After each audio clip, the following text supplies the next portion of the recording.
और अब आपको ये भी बता दें कि भारत के विदेश मंत्री एस जयशंकर ने बातचीत की है कतर के प्रधानमंत्री से। एक एक करके सभी देशों से बात करके उन्हें बताया जा रहा है, इन्फॉर्म किया जा रहा है भारत के एक्शन का कि पाकिस्तान अपनी तरफ से झूठ का जो नैरेटिव चलाएगा उससे पहले ज़रूरी है कि जानकारी, आधिकारिक जानकारी सभी देशों को दे दी जाए।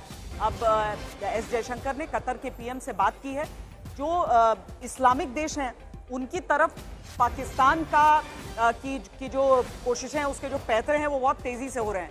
वो लगातार, जैसा कि हमने उसके एनएससी के स्टेटमेंट के बाद भी देखा कि उसने कहा कि गल्फ कंट्रीज की विमान उड़ रहे थे, भाई देखिए उनको कुछ भी हो सकता था।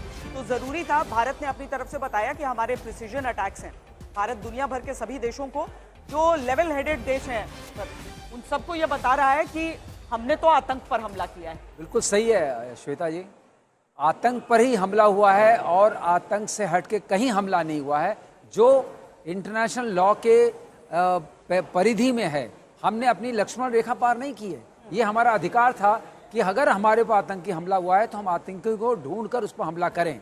तो ये एक मैसेज गया है कि हम उनको पहचान भी सकते हैं, टारगेट को समझ भी सकते हैं और उस पर प्रिसाइज अटैक करके उनको मिटा भी सकते हैं।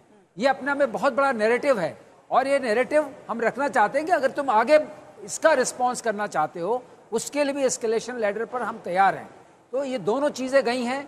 ये बहुत महत्वपूर्ण है कि देश को, उनको पता चले, विदेश को भी पता चले, सारे देशों को पता चले कि भारत में अब वो शक्ति है, वो क्षमता है कि वो टारगेट इंटेलिजेंस एक्यूरेटली पता कर सकते हैं और एक्यूरेटली उसको ख़त्म कर सकते हैं।